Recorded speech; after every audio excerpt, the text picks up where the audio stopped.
The Big H Podcast, tune in now. Conversations that'll wow. Laugh and learn, stay a while. Let's explore that Hilton style.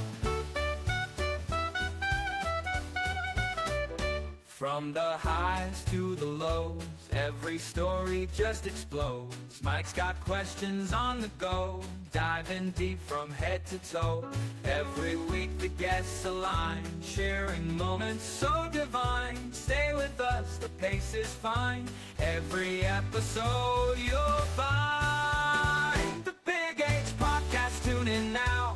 Conversations that'll wow. Laugh and learn, stay a while. Let's explore that Hilton style.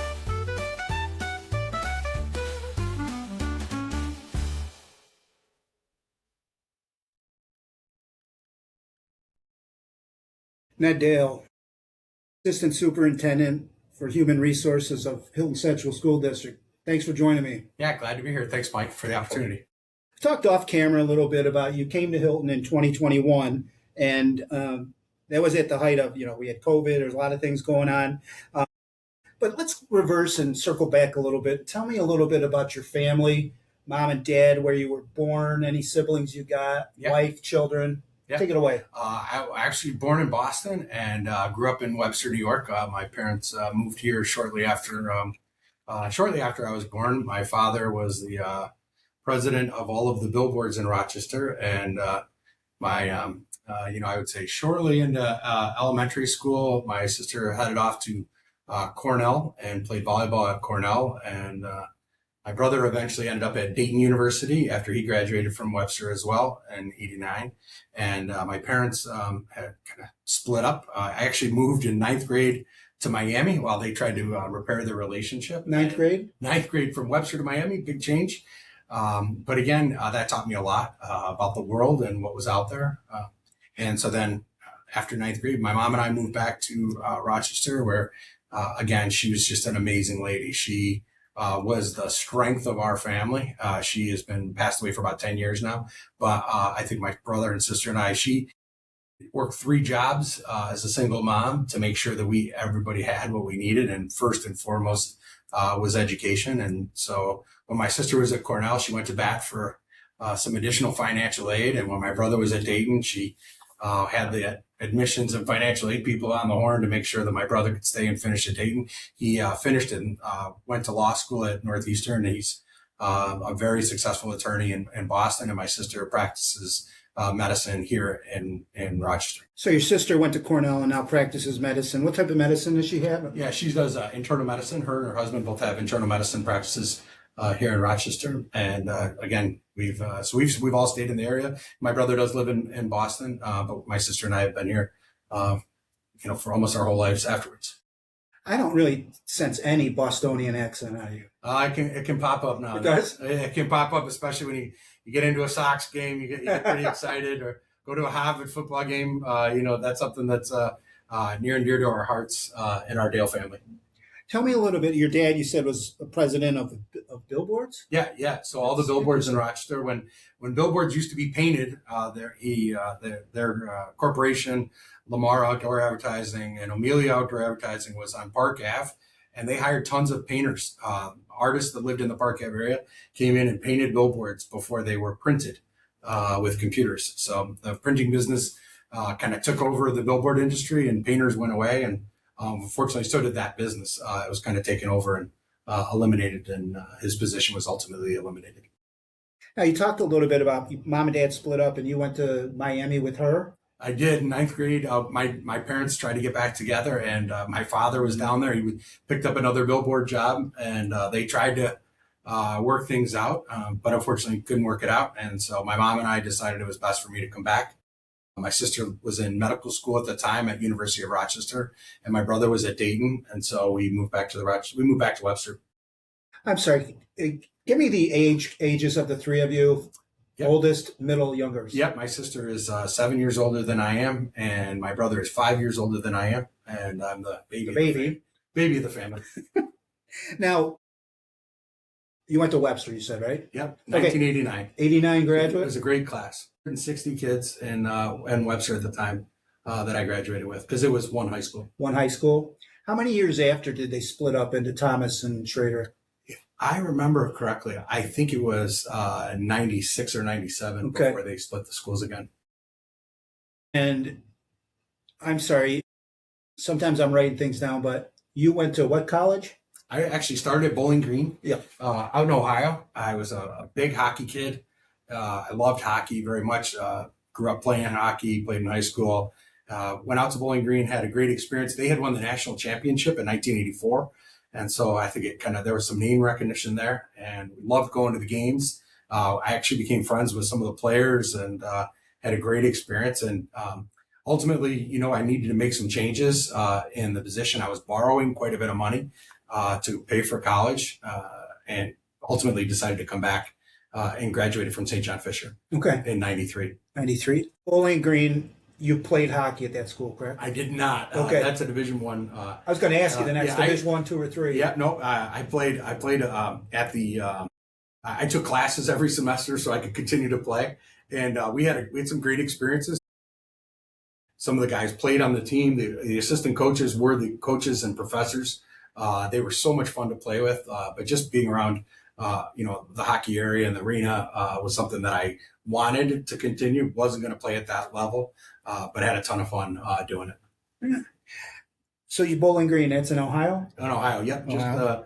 Just south of Toledo, about an hour south of Detroit. I think Coach Monfiletto would be impressed with your moves from back then. Coach Monfiletto would have been glad to have me on the defense. And we had a great team in Webster. Again, I still see some of the guys that I played hockey with, but I do not play men's league hockey. I just know better than doing that. Did you, what other clubs were you in high school? Any other sports? Yeah, I played lacrosse. Lacrosse? I played lacrosse. Yeah, Okay. no, I was actually, I tell the story. I love music. So music is something that can change your mood in a moment. After a tough day, you get in the car, you turn on a great song, and it can really pick you up. I can remember in 6th grade, I was on percussion, and I remember Silent Night was a big part of the Christmas concert, Yep. and I was on the triangle. And my teacher, unfortunately, didn't have the faith in me that I had. So he taped my triangle. When I got to the concert that night, So it wasn't live? it just didn't make a lot of noise. And then when I got to the spring concert, I'll never forget, there was a song called "Jamaican Me Crazy," Yeah. and I was on the maracas, and I was going to be the main beat. And when I got to the concert, there were about 3 beads left in my maraca from the 50 that was really making a lot of noise. He took most of the beads out. And at the end of my 6th grade concert, he said, "There's a really great course for you. It's called general music." So my music career ended there. But music is something that I absolutely love. And I love everything from Metallica to country to 60s to, anything. Acoustical music is something that I love to listen to. No kidding. Yeah. So you think he removed the beads from the maracas on purpose? Oh yeah. Oh, and, yeah. and the triangle was taped for a reason. I think I had more confidence in my abilities than he had. When he taped the triangle, was it you playing it on the tape? Yeah. No, he taped like it with hockey Oh, tape. he taped so it, it didn't not- make it. It didn't make the noise that it was supposed to. Because I always thought like he No, it wasn't audio recorded. taped it, so No. when it played, you couldn't get out there banging it like a. No, it Bass was drum. taped, so it didn't make a lot of noise. So adding further injury to insult to injury. Yeah. But again, you know what? Again, I was lucky to go to Webster in a great school district and had great experiences. But my music career was over there. Tell me a little bit more about growing up in Boston, because obviously I was teasing you earlier about the accent. Boston, proud people there, proud Red Sox, proud Patriots. Tell me about growing up. Oh yeah. So I started to grow up in Boston, moved here to Webster, and but went to Boston every summer. We went to the Cape. My parents grew up in Boston. One grandfather lived in Wellesley, which is just outside the city, and my dad's side grew up in Watertown. Mhm. And my brother lives in Hingham, which is along the South Shore. But one of the things that was neat as a kid is our grandfather announced for Harvard football for 63 years. I think he missed 3 or 4 games in 63 years. And my brother, he died very unexpectedly. I think it was probably 91. And my brother was in law school at the time, and he had been the spotter for my grandfather during law school. And at the funeral, my grandmother says to the athletic director, because they presented my grandfather with what's called the Major H. It's a prestigious honor from Harvard. If you get a Major H sweater, an award, and that I believe he was buried with. And my grandmother says, wouldn't my grandson be the perfect next announcer, seeing that you've only had one other announcer at Harvard? And my brother's done it for, I think, 36 years. So we're looking to get to 100 years of Dale announcing Harvard football. You also sent me an article, which I will put the link down in our comment section. Don't you try to do a spot once a game? Yeah, I do. So I spot for my brother once a year with my sister's husband, who played football at Colgate. And so we go down. One year it was in Fenway, and they provided my brother-in-law and I with all access passes. So I had the pleasure of visiting the Red Sox dugout, the locker room. I made a call to the bullpen. I had some once-in-a-lifetime pictures from Fenway that I'll never again maybe get. Although this year, Harvard-Yale is back in Fenway in November. So hoping to see that game again. What's it like when you're a spotter? Like, how does that go? You just stand next to the announcer, be like, 51 made the tackle? Like, yeah, so it's really interesting. My brother has kind of a setup and a microphone in front of him. And then my brother-in-law and I, we sit on either side of him. One watches the offense, one watches the defense. Okay. And so we say number 88. And my brother knows most of the players, maybe not the away players. So he'll have the sheet in front of him, and then he'll push the button on the tackle, number 88. And so it's a great time. And the view from the press box at Harvard actually overlooks the entire city of Boston. So there is no better view of Harvard, and Boston in general. Does your brother have one of those booming announcer voices? Oh, I tease him all the time. He loves to say, Crimson on the first down, Harvard moving the ball quite swiftly. So his Boston accent is something that we chuckle about. It hasn't changed. He's lived there all after law school and for the next 30 some odd years. But he doesn't have a thick accent. But sometimes I tease him because I think he turns it up a little bit for the Harvard fans. So how's Harvard football been in the last 3, 4, 5 years? Great. They won the Ivy again, I believe, this year. They typically send one or two players to the pros every year. I laugh because one of my favorite ex-Bills, Fitzy, was a Harvard player, was quarterback at Harvard for Harvard football, and they expect this year's quarterback. Oh, Fitzpatrick. Yeah, Ryan Fitzpatrick. Okay, why didn't register? Keep going. Yeah, he played for Harvard, and my brother always says that he was, no question, the number one quarterback that he's seen, except this year. This year, we were able to see a guy who's going to get drafted in the NFL draft, the quarterback from Harvard. Does look like he will be drafted. He set all the records again this year for most passing touchdowns, most passing yards.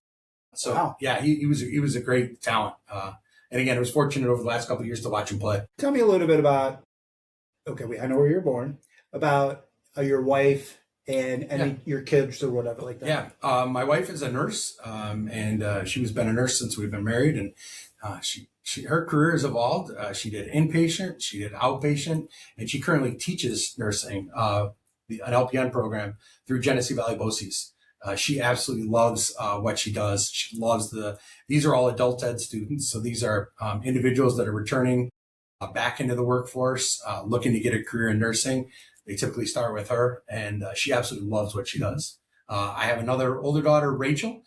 She went to University of Buffalo and went for accounting. She graduated in accounting in 3 years, which is a very difficult major to graduate in 3 years with, but she has very strong math skills.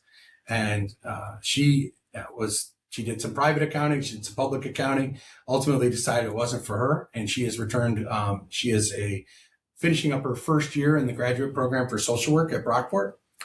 She's at Webster Schrader High School right now, doing her internship. And I believe she's scheduled to go to Autism Up next year for another full year internship. My 22-year-old daughter, Mackenzie, will graduate from Geneseo. I believe you went to Geneseo. Sure did. She's really had a great 4 years. She is excited. She's accepted a position at Wayne Elementary School to teach 5th grade. And so she's looking forward to that in September. She's currently finishing up student teaching in Spencerport. She got a big award this week from the Geneseo Athletics Department. Since going to Geneseo, one of the guys that I taught with in Spencerport was Chris Schultz. Chris is the varsity hockey coach at Geneseo, and he took her on and said, "Hey, I'd love to have her in the penalty box." And she has done 4 years of working in the penalty box and the timekeeping and being rink manager. And they call on her to do open skate, and she'd call around and do girls lacrosse or boys soccer, and she'll do the timekeeping or the filming. So she's had a great experience. She got a big award from them, thanking him. I think she missed 1 game in 4 years of being at Geneseo. So they were just so grateful for her. She's got great work ethic and a great kid. You must be really proud of that. Oh, yeah. Actually, sounds like both your daughters they're are doing great. Yeah.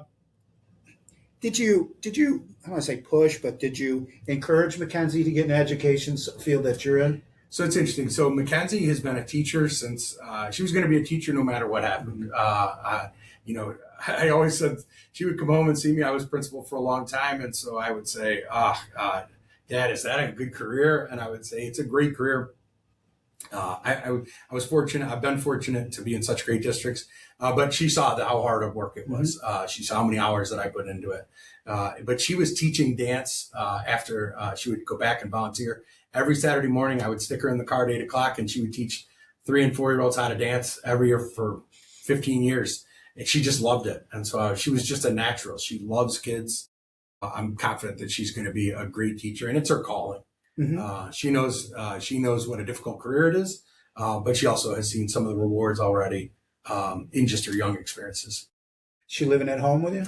She's living in Geneseo, commuting to Spencerport. Well, that's cool. That's a haul. That's a haul every day, but she'll move back home in May after she graduates. And just like me and everybody else, they move home for a little bit, and they're eager to get out. So, it's okay. Great independent kids. Now, the older daughter, you said Rachel? Yeah. 26, did you say? She's 26. She'll be 26 actually in October. So you're going to get off your insurance. Yeah, she'll save me a few bucks. And she doesn't live at home, right? She does. She's actually she decided after taking on quite a bit of student loans, going to University of Buffalo, that it just didn't make sense to rack up more loans, knowing that she was going into social work, because again, it doesn't pay a lot, but there can be some true rewards there. So, like, she got her degree in accounting. How many more hours does she have to take to get the social work degree? Yeah, so she will need, I think it's 36 hours. No, she'll need 60 hours for her master's, because she did not have an undergraduate degree in human sciences. Okay. So, well, it's when you got a dad that's in human resource. You probably know everything off the top of your head. I do not. You don't? Well, I try to tell her I do, but she knows better. But again, I've been fortunate just in my career with having quite a bit of mental health experience and doing that prior to getting into education. She's asked me about some of those experiences. I've tried to share all of what I've known. And I think you're going to like having them close to you, right? Oh, yeah. I'll retire in 4 years, and we'll see what happens. But, again, whether we move down to South Carolina or whether I stay up here. Possibility for you guys? Yeah. I'm sorry, you did your graduate work at St. John Fisher? So I graduated undergraduate in St. John Fisher. I actually went to, I was working in a clinic at Strong, in a clinic for major depression, bipolar disorder, schizophrenia, multiple personality disorders. And while I was doing that, I was able to go to University of Rochester because I was working full time. I was able to do most of that at night and adjust some of my work schedule at the clinic. And then graduated from University of Rochester in 2000.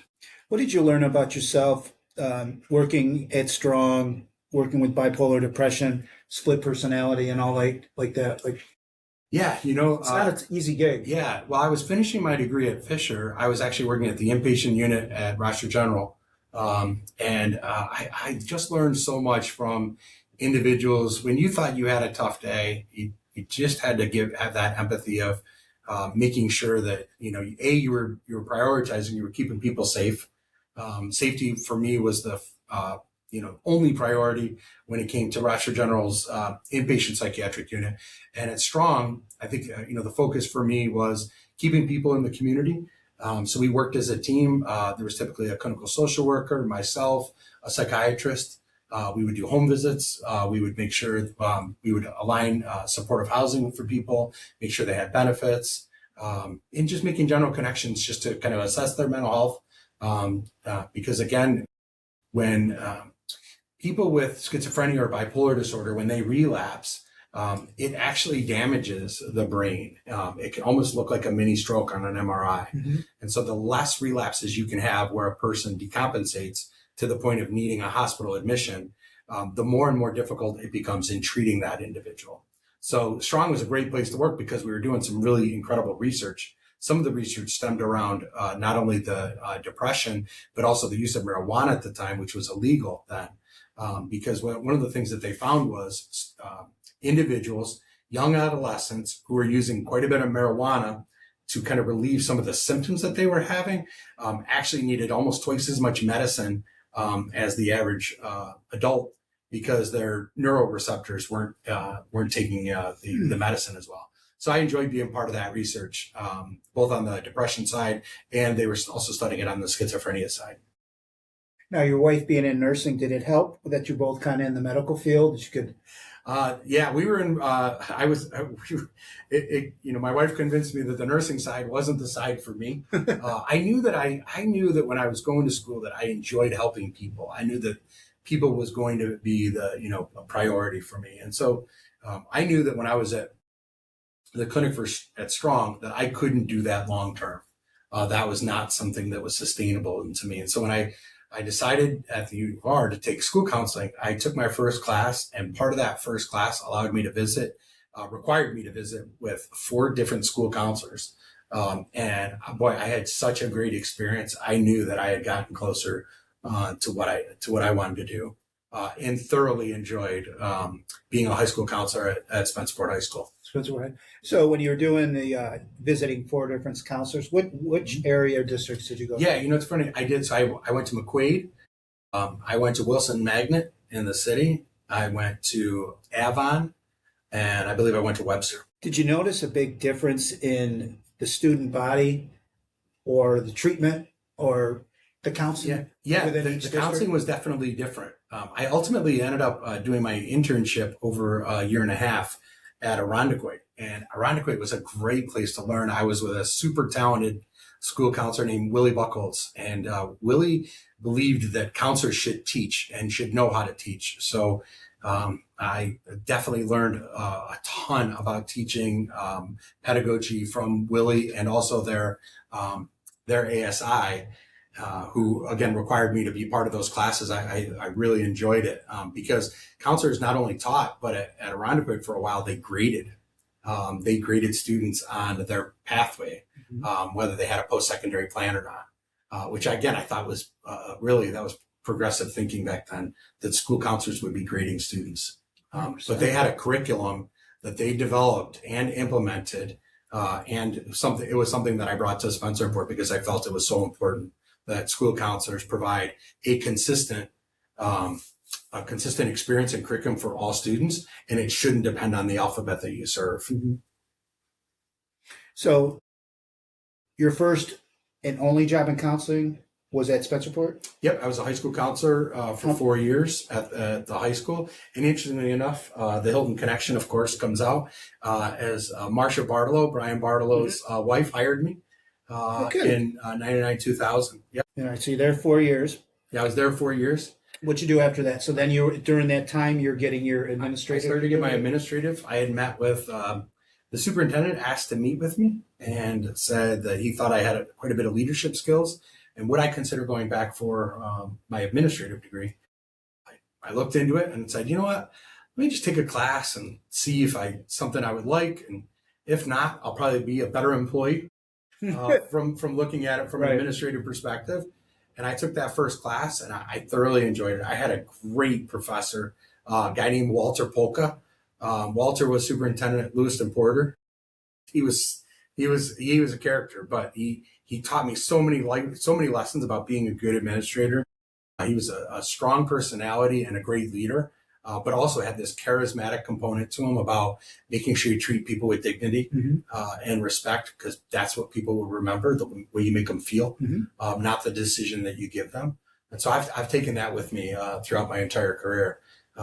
After finishing the administrative program, I went I did summer school. Tim Dodderton was the summer school principal with Sean McCabe, who's currently serving as an interim AP right now at Hilton High School. Sean was long-term high school principal in Spencerport. And after that, I was assistant principal at Cosgrove Middle School for 4 years, and then ended up having just an amazing career as principal for 11 years after that. At Cosgrove? At Cosgrove, yep, in Spencerport. And then I took a superintendency in 2018 and at Elba Central School District, which is west of here, about 50 minutes west of here, but about an hour from my home. And again, I super lucky, amazing district, great supported Board of Education, talented teachers, very, very lucky to secure that. What became difficult, honestly, was the commute was very taxing. At the time, we were going through COVID. I ended up, one of the board members allowed me to use a house in Elba, so I was sleeping in Elba a couple days a week. Again, navigating just the most difficult time in education during COVID, trying to figure out how we would stay open. Even as a tiny little school district, it came with so many challenges. And so, again, the information was unclear, and changing all the time. And so I would draft something and send it out to the staff with the latest updates. And I can remember driving away at 5:30 at night on multiple Fridays. During that time, the state would send out a new change, and I would turn around and call my wife and say, I'm not going to make it home. Oh. And so leave at 9:30, recommunicate everything. I was very transparent with the community, and I would actually attach the memos from state ed and send them out. So they could read it. So they could read it. You're not making it up. I was not making it up. It felt like people were making it up. I was, again, just trying to make sure that people were safe. Again, it was an unclear time.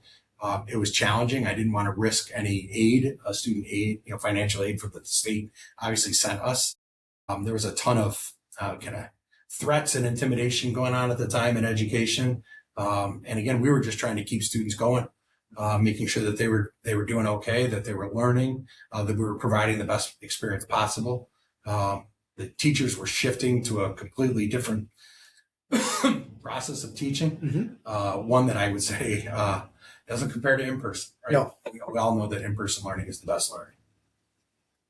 Now, you mentioned, okay, first of all, how big was Elba? Elba was 450 kids, K-12. K-12. And Hilton this year is?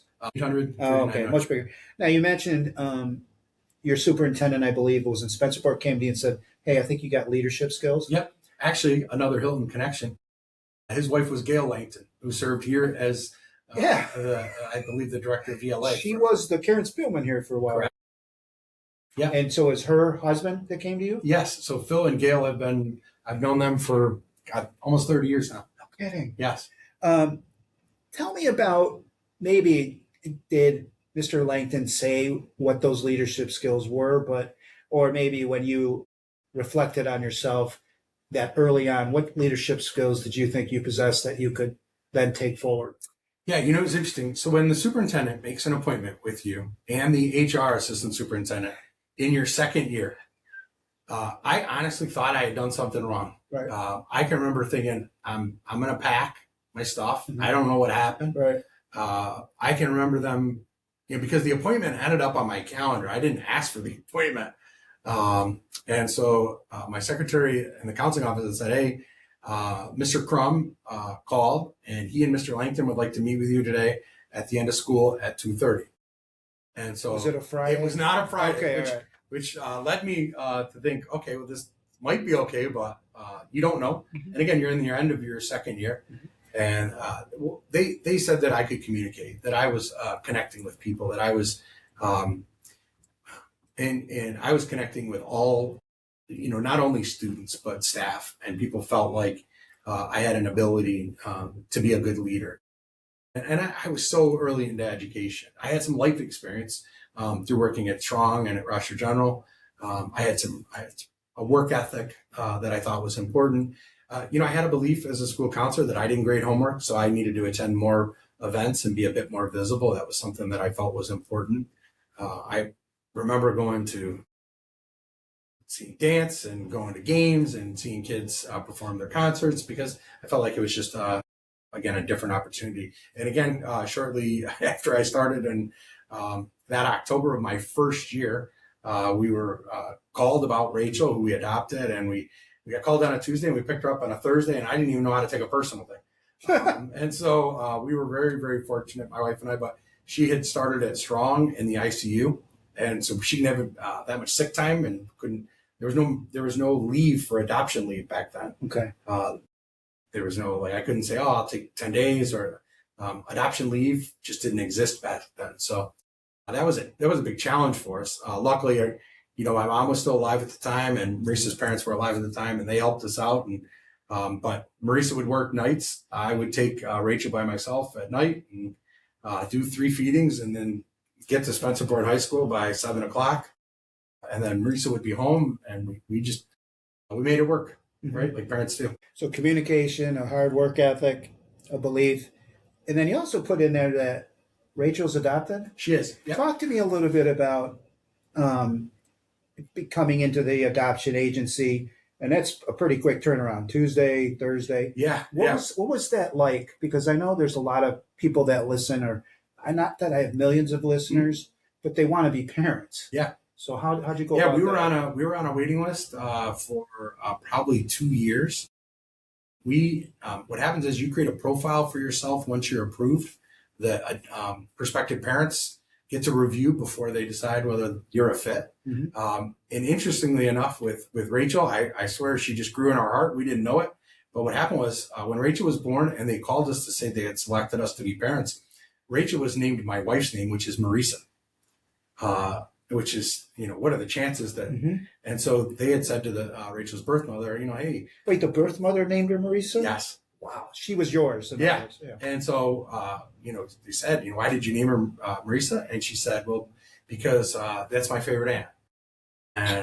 And so then when we they said, well, you picked Ned and Marissa to be parents, you might want to change it. And she changed it to Rachel and we kept it. Okay. Yep.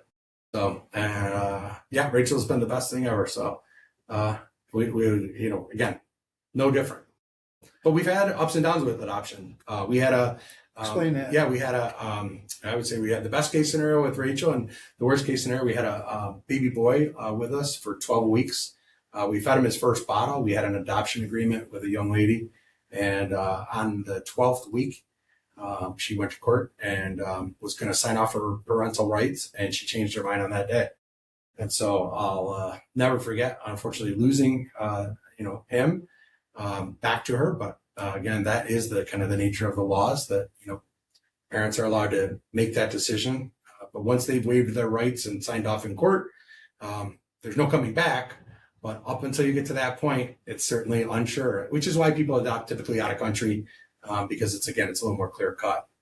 So how did your wife and you reconcile and look at that and say, Well, it's interesting because we were going through the in vitro process at the time, and we had been unable to kind of maintain a pregnancy and keep that going. And so shortly after he returned to his other family's home, we found out about Mackenzie, and then Mackenzie was. So we were expecting 3 at one point.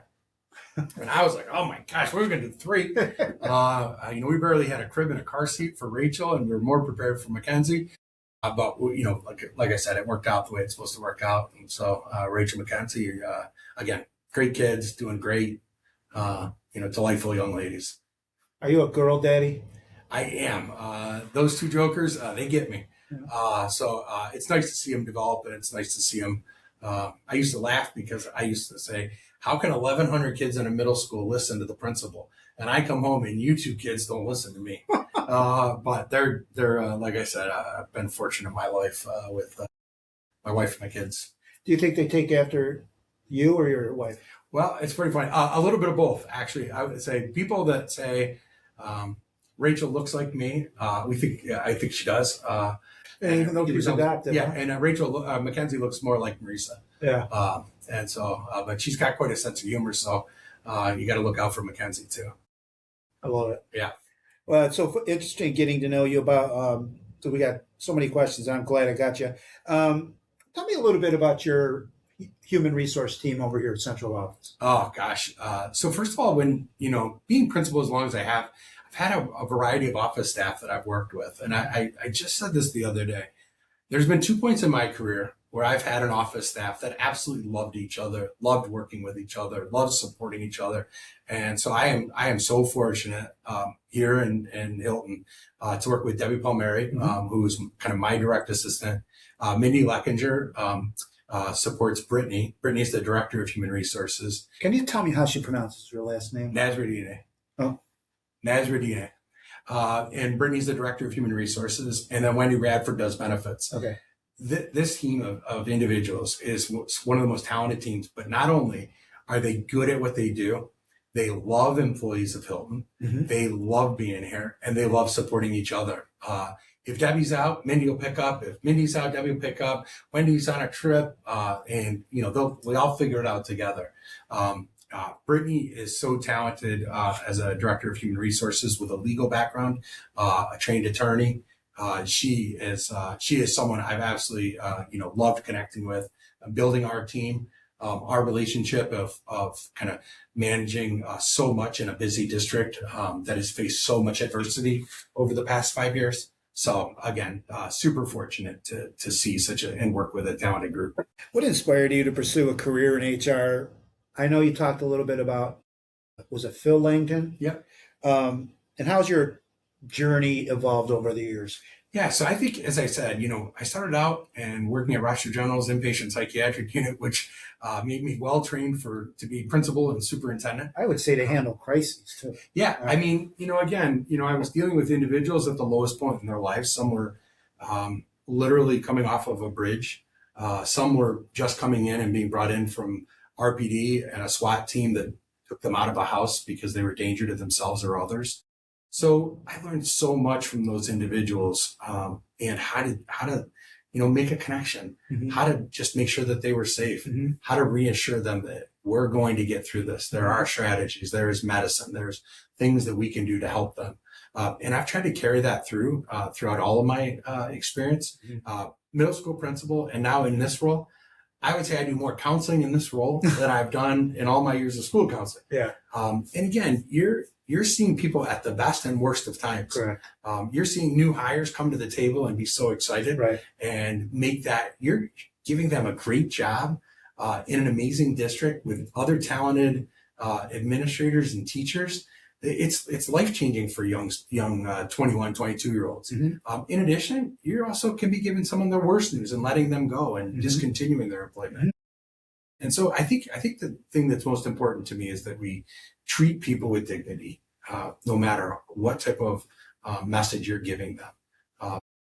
I've had the unfortunate spot of laying people off as both principal, assistant principal, superintendent, assistant superintendent, and I think it's treating people with dignity. I think it's okay to reinforce that message, and I think there's some strategies to make sure that you reinforce how you get that message across, because they're not listening to you. It's very emotional. Right. Exactly. It's important to say the message, say it directly, and repeat it, and because they're not hearing half of what you're saying. So when you say we're going to part from employment, we're going to separate, we're going to end your employment today, you need to say it multiple times. And unfortunately, you need to say it multiple ways, but you can also do it with dignity. You can treat that individual with respect while you're giving them that information. That's something that I think is something that I've brought to the table here in Hilton. I've tried to demonstrate to staff that people are important to me, that I truly put people first. And I hope people feel that way. Can you share maybe a pivotal moment, obviously don't say who, but in your career that shaped your approach to people management? I will. I'll share about the most difficult day of my career. It was a Friday afternoon. I was actually it was Friday afternoon. School dismissed at 3:25, and I typically wouldn't leave until 5. My wife was working, I think, nights that day, and I had to get Mackenzie to dance for some form of a dance competition. I had to get her over to a friend's, and I took a phone call that one of the teachers that I had seen at 1 o'clock in the afternoon, that he took his own life. This absolutely changed me as an administrator. It changed me as a person. I got Mackenzie to her dance spot and hustled back out to Cosgrove, where I was able to meet with the superintendents, my 2 assistant principals, Ty Zikwich, who's the current superintendent, and we tried to make some plans, and we needed to make some communication to people, so that we could make sure that they didn't find out through the news media, that they didn't find out through another outlet or social media. So some of those most difficult phone calls changed me, and recognizing that I needed to step up as hard as it was and as much as I was hurting, because he was an amazing teacher. This was a super talented teacher. And I realized at that moment that was going to forever change me. And I needed to not only think about my immediate team and his department, but think about the impact of the school, think about the impact on the kids. And then there were others, that we thought about. This individual worked a lot in athletics. And so I think about, that component too. And so we invited people that were working in facilities over to a meeting on a Saturday where we kind of sat, hugged and cried and, tried to stay strong. And again, just so fortunate to work in great districts like Spencerport, Hilton, and Elba. But that day forever changed me. It made me realize that sometimes it's bigger than me. And I can remember being so frustrated when kids would sign out for vacation to Disney World. Like, why are they leaving? Why now? My teachers are upset. Parents want the work. And I thought to myself, someone thought their world was so horrible that they took their own life. And making memories with your kids and with is so much more important than sometimes what we do. And it can be frustrating for teachers. I don't take that away from teachers, but sometimes, even when my mom passed away, that's a moment in my life where I said, you know what? I wish I would have taken that Thursday, Friday off, and gone away with my kids, but I didn't because I was a principal. But we have to sometimes think about, we are humans. And that day with that gentleman taking his own life was something that for me, changed about how I was going to make sure I communicated, make sure I took that extra time. As a former mental health counselor and school counselor, I thought about what did I miss that whole time. To this day, his 13-year anniversary was Monday. And so it's not something that I miss, meaning I think about that day every year. When I said to him on that Monday, I knew what day it was when I woke up, because again, it was so transformational for me. Thank you for sharing that. Does it kill you, make it stronger? But I don't know. No, I'll just leave it at that. I think it does because for you, because he had young boys. His boys have become great young men, is my understanding. And so again, it was powerful for me. It was humbling for me. But it also, when I watched our staff come together, it was also life-changing that maybe I had made a difference in that school. I had retirees who hadn't taught there in a couple of years come back and they donated their time just to relieve teachers that were teary in their classroom, who missed seeing them. And so I think that for me was those types of phone calls to get them from retirees. Said, I haven't been there in 5 years. Can I come back and just relieve staff and walk halls? That made all the difference. That took so much pressure off of me because I wasn't ready to be, they weren't ready to be back in classrooms. I wasn't ready to kind of lead a school. I started to take phone calls from media. Again, it was a challenging time, but something that again made me a better administrator, gave me compassion and some empathy for people. And how to manage and communicate difficult things. Just tough times. Well, you spoke to me about going on vacation and making memories with families. It might be more important than staying in school that whole time before vacation. In your view, what are the biggest shifts in workplace culture over the past few years? I mean, obviously with COVID. What do you think? Yeah, so I think I think education's taken a hit. I can think some former governors, Governor Cuomo, I think he decimated and truly hurt education. when the APPR system was developed by legislators and not educators. I really struggled with that as a principal. I think I could see good teaching and could evaluate good teaching. I don't even mind using a rubric. Right. But when you started to use the scoring mechanism, I struggled with that. I'm glad to see the new APPR changes that are coming through, which allow for way more flexibility, which allow for way more opportunities for teachers to work in teams on something they are interested in, as opposed to something that the state is essentially interested in. I think those are big changes. I think the teacher shortage has created a lack of substitutes, which allows also for a little bit of a lack of training on how to manage students. So I think that's something that's important. And I think it's also when we had when we had bigger pools of candidates, if I worked with a first year teacher who I felt like I could not make the progress that I wanted to see in that individual, I let them go. Right. I told them that I was ending their probationary period, that, I welcomed them to apply to other districts. I tried to tell them early enough so that they could find another position. And I think we put more effort now into individuals who we wouldn't have years ago. But I also think that's also when you see a teacher make that connection and start to develop those skills, although it took a little bit longer than you might have expected, and then they're successful. I'm proud of that. Right. I've seen some of that here. I definitely saw it in both of my other districts, and that really can make a difference. But I don't think I had I had a shorter fuse to make that decision before, because there were so many candidates. I can remember I had a part-time 6th grade job. I had 350 applicants, right? Part-time. For a part-time job. 0.5. And again, boxes and boxes of applicants.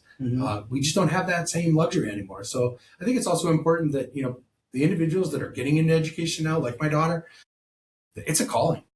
It's a calling for Rachel, who's in the social work program. It's a calling for Mackenzie, who's going to teach elementary students next year. Why do you think that the amount of applications and the people going into education has decreased over the years? I think there's a lot of factors. I think the pension system is one, although not many of the students or not many of the people that we pick up or that I'm signing over at the table ask me about the pension or ask me about post, do you have health insurance in retirement? No one's ever asked me that when they sign their first job. Right. I do think it's a factor, because I think there's a level of respect there that hopefully the Tier 6 will get corrected. I think you also need to pay people more. That's a reality. You're needing to pay people more at a time when, as we felt this year in our current budget, funds were at an all-time low with prices skyrocketing. So, for example, like the cost of our electric bill is going up roughly $400,000 next year. The state, for our entire district, is only going to send us $350,000. That means you're upside down just already automatically on one bill. Right. And that didn't include our health insurance bill that went up $2 million. And it didn't include, so all those other factors, which put a stress and strain, certainly on our faculty, which was hearing from Casey and myself that, the budgets were tight. They're tighter than ever. But, we tried to make a plan and use every single component of the we could of attrition with people retiring to try to preserve we have some super talented teachers. We also have new teachers that we've put a ton of energy and effort and training into. We don't want to lose them. We've hired some really great people. So, we were luckily able. Unfortunately, we did have to make some difficult decisions of shifting people back into the classroom, taking them out of coaching roles, taking out of them specific reading programs and putting them back in the classroom. But at the same time, I'm thrilled to say we don't have layoffs. We're seeing districts laying off almost 80 people in Syracuse, 80, 40, 20.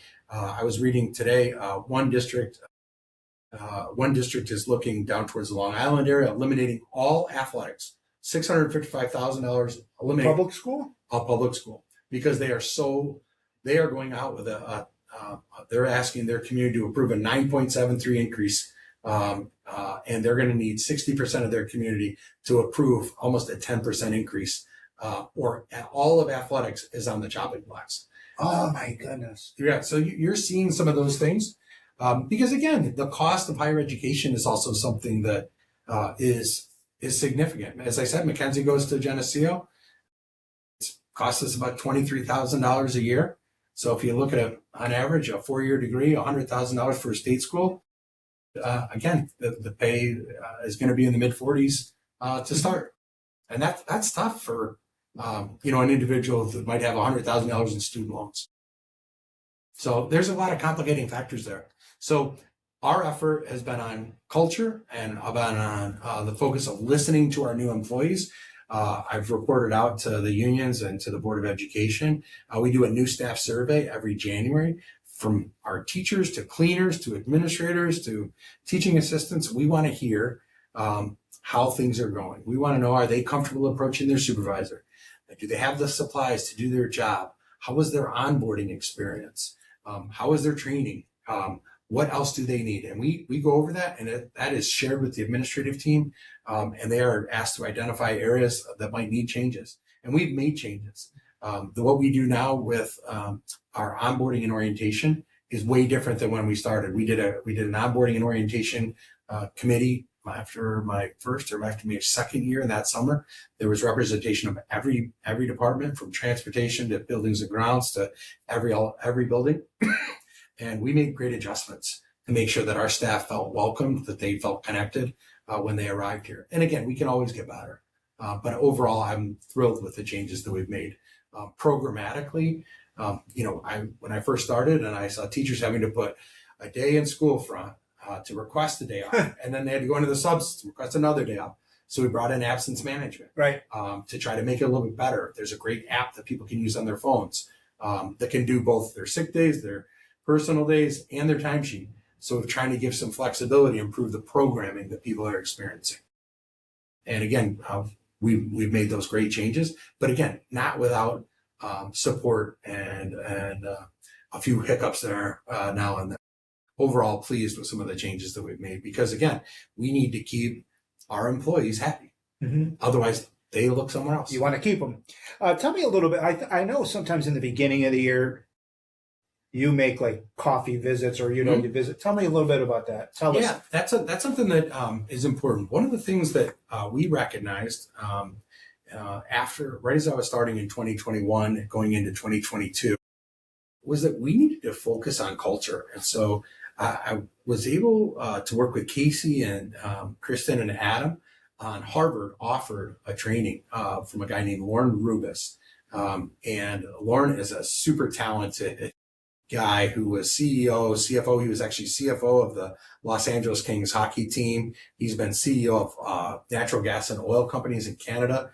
And his point has been, he's gone in as a kind of a turnaround CEO on numerous occasions. And most of the time, it wasn't the product that they were selling. It wasn't the staff that needed a ton of retraining. It was a culture issue. Mm-hmm. And so listening to staff is something that's important to me.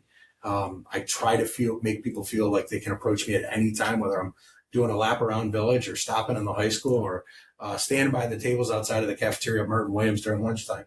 I want people to feel like they can approach me or call me. I've given out my cell phone hundreds of times because I want people to feel like they can call me. Mm-hmm. When they're calling, they're typically in need of something. Our employees, they're not calling to bother me. They're calling because they have a problem, whether it's the birth of a child, a death of a spouse, a death of a parent, something. So again, trying to do that. But again, that speaks to a shift in culture, right? I think years ago, no one bothered the admins. No one felt like they should bother. Can I even ask Ned a question? Right. I certainly never ran my school that way. Gave out my cell phone countless times to parents when I was principal, because I felt like if you're going to call me and it's going to alleviate your child and we can have a conversation at 9:00 at night so that your child can sleep, you can sleep, it always works out better. Right. So a little bit of effort early on. And again, that's what those coffee talks have done. I think, after doing them several years, we've captured a lot of things. And we've made some changes with field trips. I think we've made some changes overall culture wise. And if nothing else, it's given people the opportunity. I think people are now, 5 years later, I think people are more comfortable. 100%. So I think, when we try to send out surveys and we're not getting a lot of surveys back, I think it's like, okay, maybe we do the surveys every other year. Do we need to do them every year? Well, teachers are asked to do a lot. Right. Do they need to do another survey? maybe they don't. Because honestly, if they feel comfortable enough, they should just call us, have a conversation. Casey, Chris, and Adam and I, we will certainly have a conversation with anybody. I think that is hopefully being felt across the buildings. That's really what we want. And again, but then we need to do less surveys, and we can still offer the coffee talks or some forum, but does it need to be right after school, before school? Like let people create an opportunity, and if people want to do it, because I think we've broken down some of those barriers. Sure. Get into a little bit about recruiting and talent, because there's a lot of talent, even though it's kind of decreased a little bit over the years. What strategies have you found most effective for attracting and retaining top talent? Right. So again, years ago, you can remember kicking open the newspaper on a Sunday, seeing 25 districts advertising for. We know that doesn't work. That was something that used to work. No one reads the newspaper anymore. Are they even around anymore? Yeah, it's not. We didn't. Digital. We haven't found it fruitful even in the digital component. We have found that some of the social media, and I would say Instagram and Facebook probably the most, is getting the most viewership. So we've done it that way. I think one of the things that, and again, I have to give a shout out to Brittany again. One of the things that has stopped, if you remember years ago, you probably remember Teacher Recruitment Day. 100%. Teacher Recruitment Day. No more 100%. I'm not going to say that anymore. Yeah, keep going. Right. Teacher Recruitment Day used to be a huge event. You'd have 100 different districts from across the country piling into a gym or a college gym or a college ice rink. Right. And people would run in and try to sign up and get interviews at different districts. It was like speed dating. Keep going. Yeah. So over the past couple of years, I had said to the Monroe County assistant superintendents for HR, the personnel directors, and said, well, why aren't we doing this anymore? It was after COVID, and they were doing some online interviewing, which I had interviewed enough college seniors who were laying in bed. I wasn't interested in that anymore on Zoom. And so we pitched it, I kind of pitched the idea to our countywide group that why don't we offer our own? And so last year, we took that on, and we met with the colleges. The colleges had no interest in running Rochester Teacher Recruitment Day again. They were charging different districts, they were charging a certain amount for a table. Mm-hmm. And I said, well, we can do that for free. We don't need to do, maybe we use the superintendent's conference day, which is what we did. And so I was pleased and fortunate to lead that for the county. I took that on as just a kind of a responsibility. I felt like it was the right thing to do because Brittany and I, for example, we drove to Cortland for a full day teacher recruitment day, and we saw 6 candidates 2 years ago for the full day, and we left midday. And in the 6 that we met, not one of them would accept an interview back in Rochester. So then we went to Buffalo, and we spent a full day in Buffalo. How many there? And we got one. I'm pleased to say she's a high school algebra teacher right now, and she's doing a great job. But that's a lot of time, money, energy, and effort for little return. So this year, I was fortunate. We created subcommittees.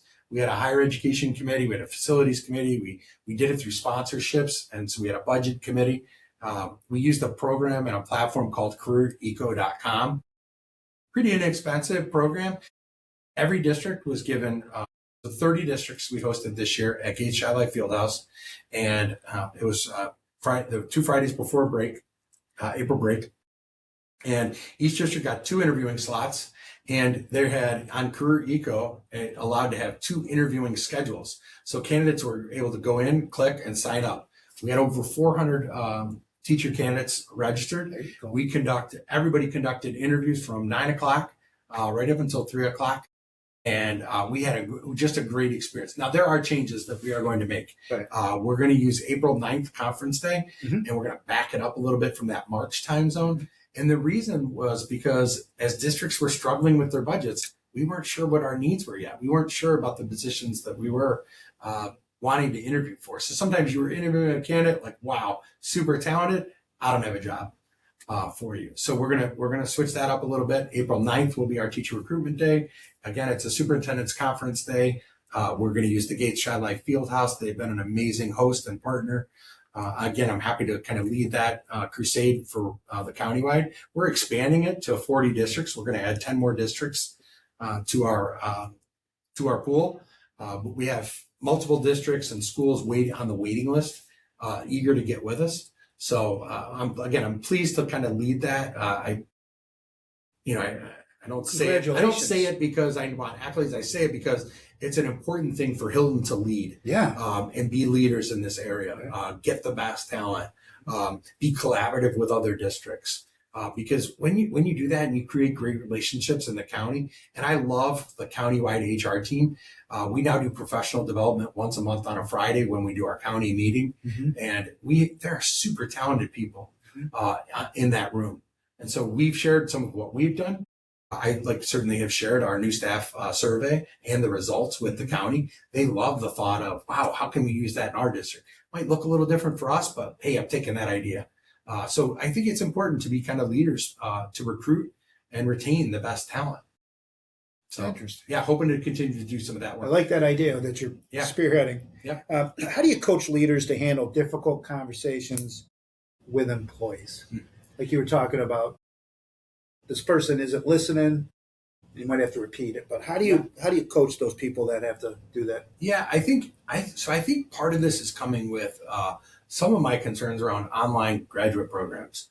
When I went to did my administrative program, we sat in circles and did scenarios, and we did face-to-face hard conversations, and it was interesting because some districts handled things differently than we did when I was in Spencerport. And so as I've been able to be in different districts, as I've been able to work with different administrators over the year, I've picked up on things that I would do and I wouldn't do. Right. I would say my mother was an example of how to be a parent, and I struggled with my father's parenting schedule and the lack thereof parenting. And so I take that as, I think we experience that same thing, and we have to pay attention, just like teachers do, to models and non-models. And so I think I've tried to bring that. We've tried to do some coaching. I also think it depends on the culture of the district. I think some districts are more friendly when it comes to, I'll tell you, for example, when I first started to get to know people and started my entry plan in Hilton, I was visiting a lot of classrooms. That was very intimidating to me. Why would Ned Dale want to visit 100%. classrooms? Yes, it was. And I would say is that because I love seeing great teaching, because I love seeing kids learn, because I love watching the connection that a teacher can make with a kid who might be a super tough kid. Right. But yet I was so fascinated because I was certainly asked to slow down my visits, slow down my notes to teachers, which again, I think 5 years later, I think people feel far more comfortable with me now than they did 5 years ago. But the fact that there was more of an us versus them 5 years ago was concerning to me. It seemed overly combative. And again, I think our relationship from the administrative team with the unions has improved immensely. I think our problem solving at the building level has been much improved. But when you work with people and as they gain your trust, if you don't have a good emotional bank account with someone, the person that you're going to give that bad news to is not going to hear you. And so it's so important to say it. It's important to repeat it. It's important to summarize it. And then it's important to send them an email or a counseling memo, because it's not disciplinary. When I say the words counseling memo, I mean it. It's about, hey, we're all on the same page. Here's my expectation for the future. Just wanted to make sure you knew. That shouldn't be a threat to anybody because it's not discipline. I'm not filing charges against people. Right. I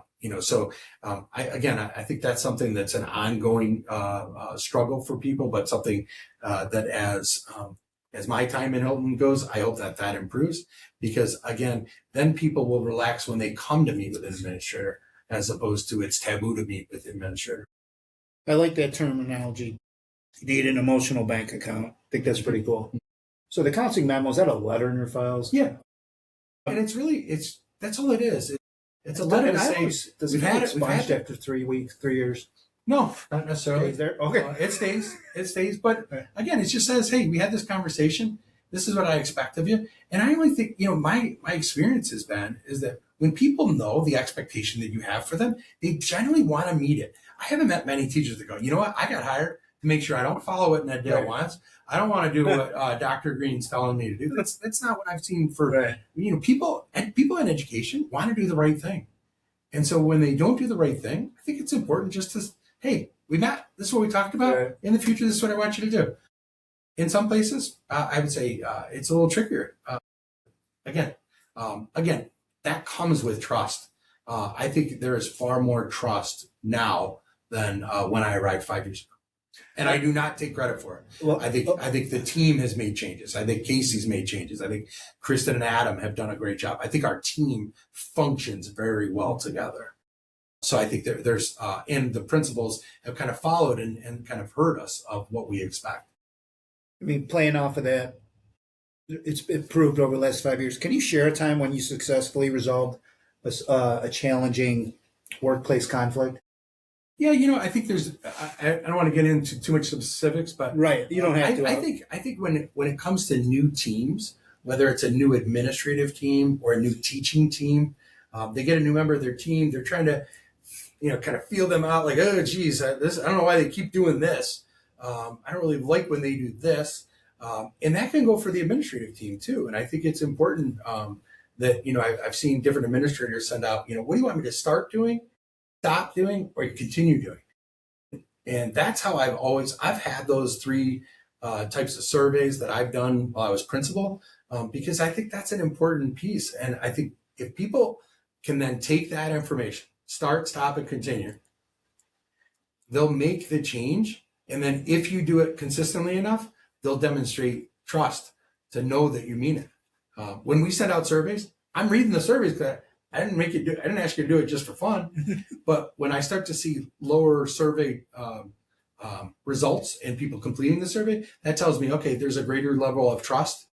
Because I think otherwise people are louder on surveys there. They want us to know that, that piece. And so, but then I think once you see that, it's incumbent upon the administrative team then to say, hey, you know what?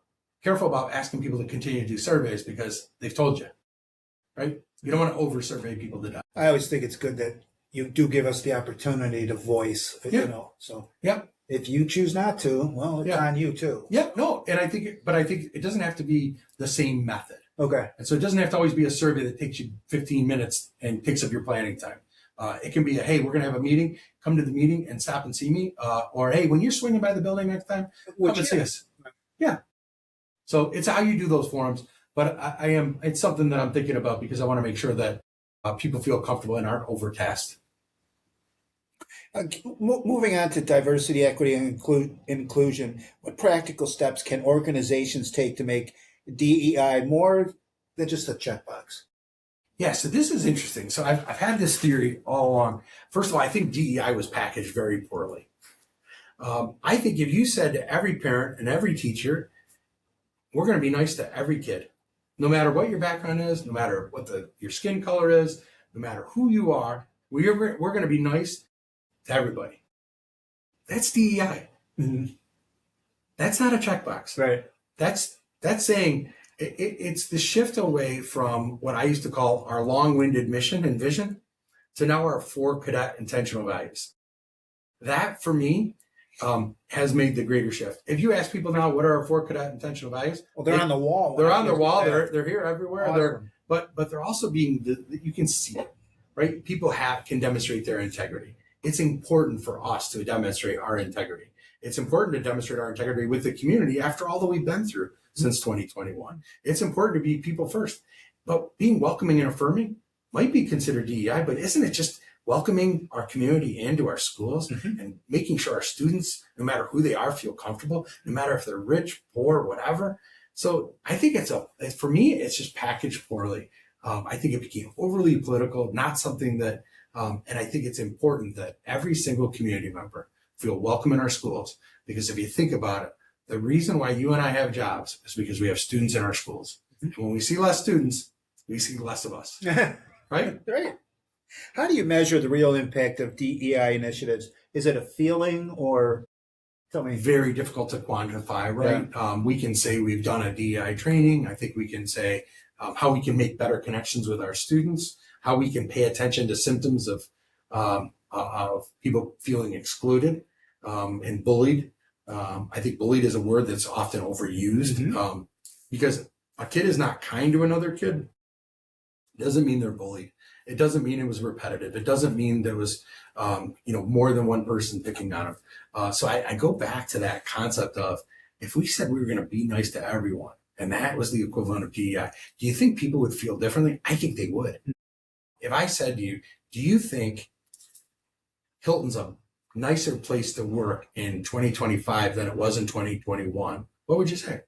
Yes. But that's a feeling. Can you put a number on that? I can't put a number on it.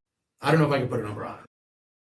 So I think it's important, but that's that component of administrators being open, administrators being visible, administrators, walking the talk, and putting themselves out there. I called one employee this week and I said, "Hey, I know you're tied up, but you can call me tonight. Here's my cell." "Your cell?" I said, "Of course." She said, "What time do you go home?" I said, "Don't worry about that. Just call my cell. Right now you're busy. You got a little bit of a crisis going on. Just call my cell." And they did. They were just so pressed. They needed 10 minutes. They needed a technical question asked. They just needed 10 minutes. That's just an important thing to do. Can I put a number on that? I can't put a number on that. I hope the employee felt supported. Oh, I would think they did. I mean, I could say for myself, I met with you once over a situation, and you gave me your cell phone on the spot. I never used it, but I still got it. Yeah, call me. Yeah. And I like the open, the visibility, the walk the talk, and putting yourself out there. Yeah. And I mean, if I'm grading it, I could definitely say that. Yeah. You guys are doing all that. But it's not a number, right? Right. It's not a number. It's going to be a feeling. I do. Looking at the future of HR, what skills do you think HR professionals will need in the next 5 to 10 years? This will be your swan song for after you're gone. So first of all, you don't want to lose the people first. Mm-hmm. I think there's things that I don't want to lose. I don't think you ever replace teachers with AI. First of all, because a good teacher can make a connection with a kid and get them over the hump of whatever they are struggling with. And so I think when it comes to that recruiting, I always said when I was principal and looking I never looked at anybody's GPA. I had administrative colleagues that I want to look at that kid's GPA, and I don't think I ever looked at one, because if I could find an individual that wanted to work hard, loved kids, had some pedagogical skills, I could make them a better teacher, but I couldn't make them a better person. Yeah. I couldn't. And so that's something that I think, and again, that's where I feel like, with 4 years to go, my goal is to make sure our office continues to be high functioning, no matter who's here. I think that the fact that it should have good customer service so that applicants and candidates and future employees want to work here. I think it's setting up pathways for people to work here. I think one of the things that I'm very proud of is the fact that we've had 2 individuals who are in programs. Tia Clark's in the residency program. I don't know if you've met Tia. No, yeah. She was a high school teaching assistant, and she was back to school, and she was going through the University of Rochester. There's what's called a residency program where she has a 1-year experience, and she also goes to school at night while she's completing her master's degree. It's a 15-month program. And she's paid a stipend. The district agrees to... what school is she working at? Right now, she's at Merton Williams. Okay. She was here at Quest. Do you have one at Village too? And I'm going to tell you about a whole different program. Okay. So then we have... So in the residency program, I'm very proud. Tia has done an amazing job in this residency program. It's a collaboration between University of Rochester, BOCES, and ourselves as the hiring district. And so she has subbed for us. She goes to school 4 days a week in the same spot. She's had an experience at Quest, and then she's had an experience at Merton Williams. And then we just hired her next year to be a high school special education teacher. Excellent. Great kid, Hilton graduate, but very proud of that. In addition, we brought on a different program this year called an apprentice, a teaching apprentice. So you're probably familiar with apprentices in plumbing and electric, and the Department of Labor recognized that, hey, teachers could be good apprentices. And so they were looking at the rate of which teachers are leaving the industry, and it's in the 60%, leaving within 5 years. And so in a teacher apprentice program, with a 1-year experience, basically the equivalent of student teaching for a year, a little bit more in depth. They get a 1-year experience. The district actually hires them. So we've hired her through Wayne Finger Lakes BOCES. Emma is doing an amazing job at Village with that team and having a great experience. She's learned so much. Again, I'm very proud to bring this.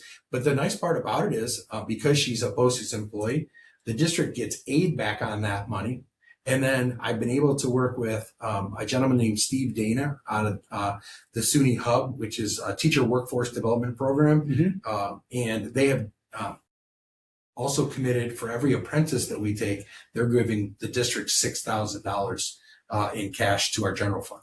So the cost is, it doesn't cost us anything to bring on Emma Spellman, train her in our walls with every experience that a teacher would get. She's being led by a great team. Nia Pike and Beth Foreman are doing just a great job with her. She's loving it, being a Hilton resident and Hilton graduate. She went into pharmacy school, graduated in 3 years, but knew she didn't want to be a pharmacist. So she worked with the education department. Kind of like being an accountant, didn't went into social work. Yeah. And so I worked very collaboratively, and now I'm on the advisory council with this teacher apprentice program throughout New York State. And again, this is one of those things that I think we should be leading. We shouldn't be sitting behind. It's a great idea. Yeah. So again, we want teachers, we want to train them, we want to build our own. And now I'm working on a teaching assistant apprenticeship program that I think has a ton of possibilities. And that would be high school students taking a course at the high school in education, maybe working in the afternoons in elementary classrooms, signing on, completing all the workshops and requirements for a teaching assistant. So they graduate from high school. We hire them as teaching assistants to become teaching assistant apprenticeships. That qualifies them for $6,000 worth of SUNY tuition. And so what a benefit. And we're already hired. They're already hired as a teaching assistant coming right out of high school. So that's a new pathway. That's something that I think will take 2 years, but something I hope to accomplish before I retire. I think that's a great legacy item, right? Yeah, those two pieces I'm very proud of because it took some ingenuity. It took risk taking to have a resident and have an apprentice, but both of them individuals have worked out so well. Again, I'm thrilled to have them here. And they're both Hilton alumni. So I think it kind of giving back to the community too. 100%. Yes. A couple more questions before we wrap up. What's one HR myth you wish you want to debunk for good? That HR is bad, right? When budget cuts were happening over the past couple months, as I was walking through schools, people were turning quickly into their classroom, avoiding eye contact. And that's the last thing. If anything, I wanted to reassure people that we were going to get through this. Right. And again, yes, we asked some people to go back to classrooms and do different roles.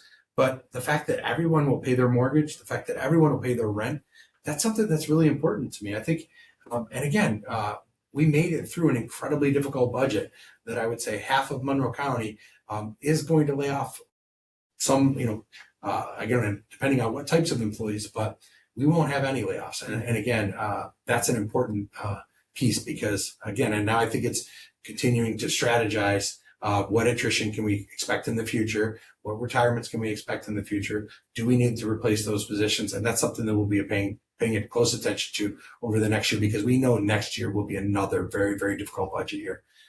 And at the same time, you've seen the numbers.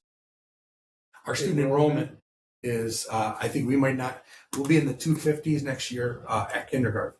And so we'll graduate, I think 337, and we might take in 257, if not 247. Man. So that's 80 or 90 students down. So with less students, you need to lower the amount of staff members at the same rate that your student enrollment goes down. Otherwise, you end up in budget problems. And so over the past 2 years, we've made those very difficult decisions to not replace people. They've come with a cost. We know that. But at the same time, we're still trying to do the best job we can with students, provide them an amazing opportunity, which they get here in Hilton. Because again, teachers like yourself who go the extra distance for kids, that is just going to be so important. But again, some of that's going to come down with the staff trusting the executive team to make those decisions and work with the administrators, although they're going to be tough. Next year won't be any easier than it was this year. if not tougher.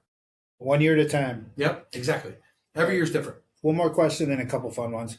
If you could give one piece of advice to new HR managers, what would it be? Listen, just listen sometimes. Take that extra minute and listen.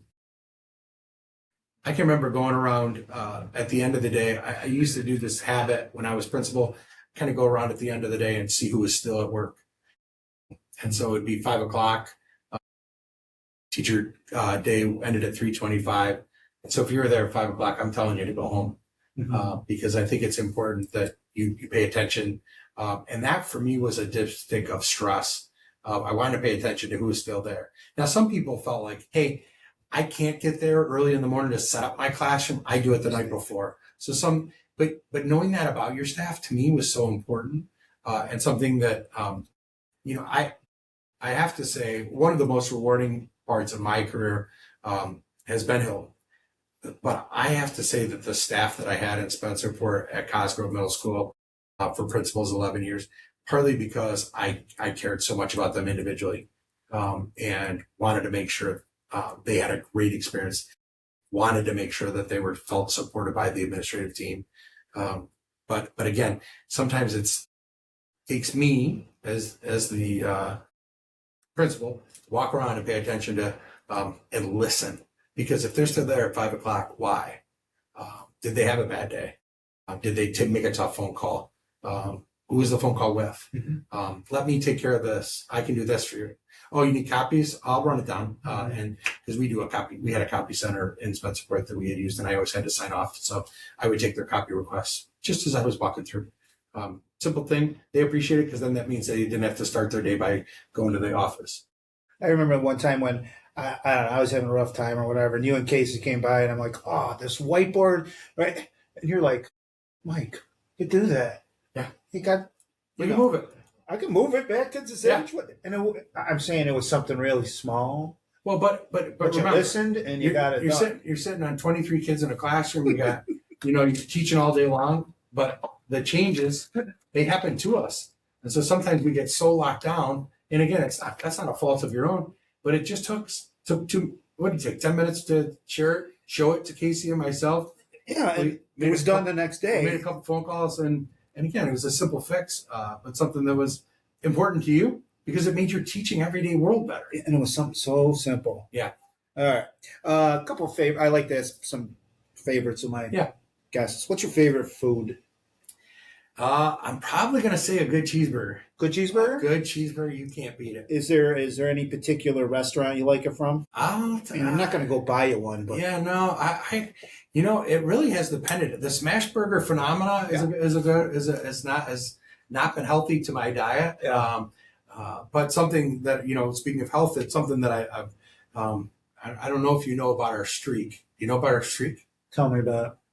So a while back in 2024, I said to Casey, we got to start walking. So that summer I started walking, and I went out, got the Apple Watch, and every morning since September 6th, 2024, Casey and I have walked at least 2 to 3 to 5 miles every day, including Saturdays and Sundays, till now.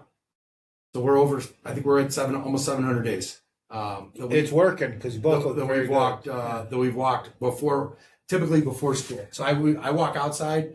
So when it's 11 below, I'm outside with my dog, walking every day in Irondequoit and up and down the streets. I live near the zoo. And so Casey says I just need to buy a treadmill. But he says, you got to quit walking outside because he would say, how was your walk? I saw it was 5 below. And I was like, dog and I just finished. Sometimes it's not as quick when there's 8-10 inches of snow out there, but we got it done. And we've been doing it since the last time I must have just not have documented was September 6th, 2024 is the last time. I don't have a record of us walking. All right. So the streak is alive. I like it. Yep. I like it. So it allows you to eat your cheeseburger. Yeah. So when I have that cheeseburger, I have a tough day at work, eat the cheeseburger. How about favorite movie or movies? Sometimes it's hard to pick just one. So I'm a big golf guy. So I love Caddyshack. I love some of the old Stripes, Bill Murray in the day. Uncle Buck. is a absolute classic. Planes, Trains, and Automobiles. Again, just an absolute slap shot. Oh As a yeah. hockey guy. Yeah. Bull Durham. Yep. Definitely one of my favorites. Did you watch the Masters this past? Loved the Masters. Yeah. Actually, my neighbor went last year. Every year I sign up for tickets. I don't know if you know, you can apply for lottery tickets. My neighbor got the lottery tickets last year. You didn't take it? He did not take me, but I gave him $40 for a hat, which is the closest thing I've seen. Did it cover it? Yeah, Okay, I thought Yeah. it might help cover the bill. yeah, just barely, but it's great. And again, I've been fortunate. Miracle's another the Yeah. 1980 Olympic story. So I have kind of a side story on this. So my brother does, as I told you, my brother does very well. He works for a great law firm called Roskauer. They represent Major League Baseball, NFL, NHL. My brother was the lawyer for the Pittsburgh Penguins years ago when Mario Lemieux bought the team.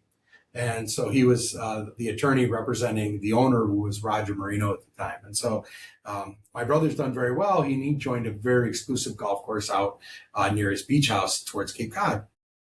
And so first time I went, I walked up and we were hitting balls on the range, getting ready for our match. And my brother said, "Hey, I want you to meet a friend of mine." He says, "Jim, this is my brother Ned." And he said, "Oh, gosh, yeah, you're Sharky's kid's principal." And I said, "Sharky is Craig Sharon, who used to be the Rochester Amherst, used to play for the Rochester Amherst." And he says, "Wendy told me all about you." And so Wendy was Craig Sharon's wife, and he happened to be Spencerport's hockey coach.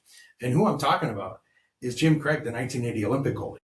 And so, so Jim Craig is a member at my brother's club, and he is an absolute delight. He is an amazing person, leader. Wow. But again, a pleasure to have. But while we were hitting balls that day, my brother's son was probably, I'm going to guess, 12, 13. And my brother said, "Colin, come here. I want you to meet my friend." And she says, "Mr. Craig, this is my son, Colin." And Colin, very shy, just walked up and shook his hand. And he says, "Colin," he says, "you know this guy." She's like, "Dad, I'm sorry." He said, "Sir, I'm sorry. I don't know you." And he says, "Colin, he's the goalie from Miracle." Well, Jim's probably 60 years old. Right. And in the movie, he's 22. Right. And he says, no, this is the real goalie from Miracle. And it was funny to watch. He's like, "Really? You're the goalie from the 1980?" Yeah. Oh my gosh. And it's a great time. I go out for a great golf tournament every year. The head coach of the San Jose Sharks is a member there. The old Chicago Blackhawks and Hartford Whalers, when they were on, Dave Andrews was the general manager at the time. He's a member, and we've played with him multiple times. Just a super guy. So again, lucky in our lives. Are you any good at golf? Love golf. You love it. I love it. I handicap? got down to about a 12 last That's year. pretty good. I was playing pretty well. Had a couple. I've had played Saturday. Had a good run. Where do you play around here? I belong to Mill Creek. Okay. Public course. I love it. I love the track. It's the highest point in Rochester. It's a fun fact. Very difficult links course. So we'll see. It was pretty cold and blustery at the top of the hill last Saturday. Do they allow carts, or do they have to? No, they do allow carts, but you can walk. As a member, you can walk. Favorite TV show? Right now, The Pit. Is it the medical show? Yes, Okay. it's just like ER. I think Noah Wiley's in Noah it. Wiley's still, yeah. Oh yeah, he's super talented. And so my wife and I like watching it because when we met, when I came back from Bowling Green and started to work at was going to St. John Fisher, I was able to get a job developing X-rays and working in the emergency room in the X-ray department. So I would transport people back and forth, with broken hips and everything, car crashes, gunshots, and I would help the X-ray technician set up. That's where my wife and I met at Rochester General. We were both transport / we developed X-rays. We helped with ultrasounds, CAT scans, and again, any like radiology type of appointment. We assisted the techs. Love in the X-ray room. Yeah, and I loved it. That's actually when you developed X-ray film. So we would go in the dark room, develop the film, run it back over for a gunshot victim. It was a great talk about another great learning experience. just another great learning experience. Do you have any other jobs before you got into education? I mean, clearly that's one. I'll tell you, Casey just asked that the other day. What was your first job and what did you learn from it? So my first job was in 8th grade, and I think I had shared, my parents were already split up by this time. And so I walked across the street to Ostrom Farms, and I worked on the farm. I picked beans. I hoed hundreds of acres of corn, and I loved the job. I made $1.75 an hour to work on the farm. But when beans were ready, you could, if you picked a quart, for every quart you got 50 cents per quart. Well, I could crank out about 8 quarts in an hour, so I could make $4 an hour. And she used to say, hey, today's a day, if you pick as many, when beans were full and ready, you got to get them out. And so we all were motivated to make as much money as possible. We would do it. I would do it for 12 hours, just bent over picking beans. And again, I think what still to this day, it goes back to my mother teaching us work ethic, that if you want something, because when your parents split up, it really does a number on you financially. Certainly did a number on us financially. And so I wanted things that my friends had. I'm living in Webster, but we just didn't have the money. And so it taught me that if you want something, you got to work hard for it and earn it. And I've tried to pass that along to my kids now. Sounds like a great lady. Something that, like I said, my mom definitely, my brother's a crazy attorney. My sister's a doctor. I'm doing okay. I don't know if I'm doing as well as they are, but I'm doing okay. And again, HR is pretty good. The HR's, again, I'm fortunate to work in so many great districts. Yeah. What's your favorite thing to do to relax? So I have to say, walking has changed me. I am down since I've started in Hilton, probably about 65, 70 pounds. Congrats, man. But I also think it is, I would say there's multiple reasons. Walking helps before you work, because if you don't walk before you work, you don't walk. Or you don't actually do you it. Don't go to. I tease everybody. I say I go to Planet Fatness. I go to Planet Fatness and I do what I can there. But if you don't do it, you're not going to do it, because when you get home at 6:30, 7 o'clock, maybe I stop at a game on my way home. I do love going to see kids in Hilton play sports. If I stop at a basketball game, I'm not going to the gym. I just know myself better. Being 54, I'm not going to trick myself into thinking next week I'm going to the gym at 8:30 at night. It's just not going to happen. So I'm an early riser, so get up at 4:45 every day, walk the dog, and he loves it as much as I do. So I would say walking and golf for me. When I retire, I hope to play a lot of golf year round. This 4 or 5 month thing is not enough for me. What's your dog's name? What's its breed? Penny is, and it's Benedict Arnold, and I can tell you the side story behind it. I'd love to hear it. So we unfortunately put a chocolate lab down, and Cooper was a good dog, and so if you remember, you may remember this at the time. Stoneman Douglas was a high school in Florida where they had a shooting on Valentine's Day. Okay. And it was a terrible day as a principal. Kids were scared, adults were scared, teachers were scared. Half of probably the parents in Spencerport picked up their kid that day. They were very nervous. And then I had to go home, and unfortunately I had to put down my dog. Oh. So Dave Kayasa, who's one of my best friends, Dave says to me, and he came over, had dinner before we went to a different event that night. And he says, girls, I'm so sorry that the house is quiet without Cooper. And my daughter looked at Dave and said, Mr. Kayasa, it's okay. My mom already ordered another dog. So I said, I call him Benedict Arnold because he's based on a lie. They never told me. He's a an English cream golden retriever. And he is the best. I didn't want to like him, Mike. I did not want to like this dog. He is friendly. He's never eaten anything but his toys. He is amazing. Amazing dog. Nice. Yeah. What's your favorite book? That could be a self-help. It could be. It's right over there. The Last Lecture. By who? By Randy Pausch. Yep. Randy was a guy who got terminal cancer. And he talks about what's truly important in life. And so, boy, if you get a minute to read that book, and there's actually, he was a professor and he did his last lecture. It's a most powerful hour and I think 10 minutes you will watch on YouTube. Okay. Yeah. It is absolutely for any of your listeners that, want to be humbled and yet inspired at the same time. The book is equally great. It sits right over there. So I was going to say the 100 Ways to Love the Red Sox, but I didn't know if that was going to go over well. It might be great. It might get edited on the podcast. Favorite quote? Be kind. Be kind. I've seen that on a lot of people's emails. Just about, I know Marcy Garner does it. Yeah. Be kind. Right. I think what do we miss sometimes? And I go back to the story I told you earlier of losing a staff member who took his own life that I had spoken to for 15 minutes in the hallway. You never know what people are going through. Mm-hmm. You don't know what that kid in your classroom is going through, what he went through in the morning.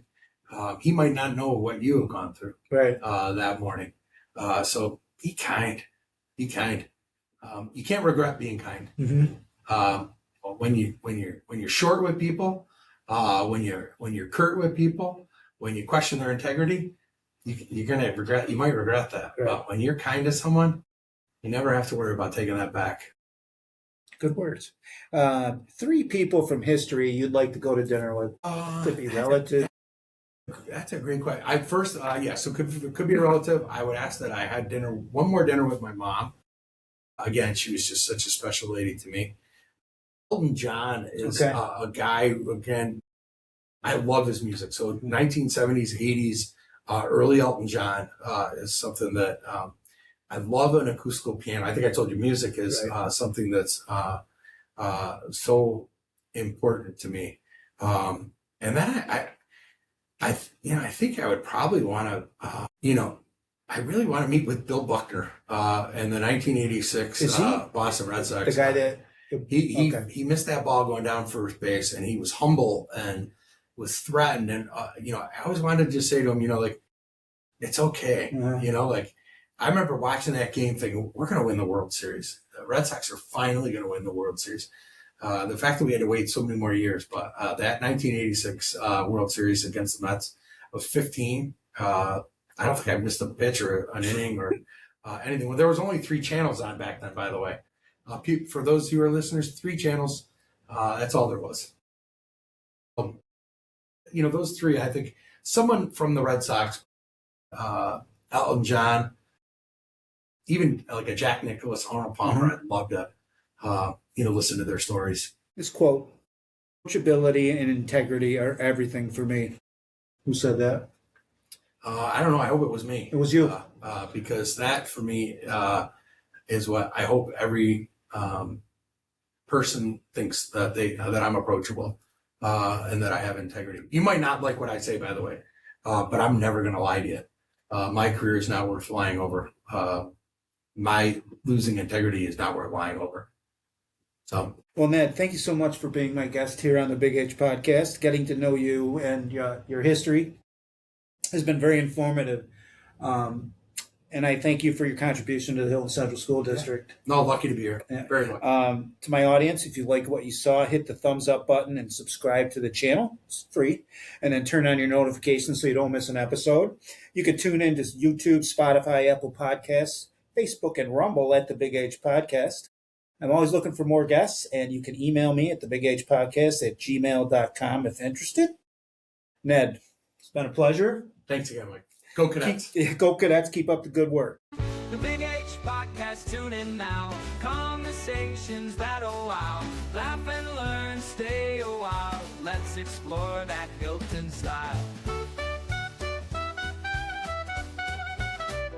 From the highs to the lows, every story just explodes. Mike's got questions on the go, diving deep from head to toe. Every week the guests align, sharing moments so divine. Stay with us, the pace is fine. Every episode you'll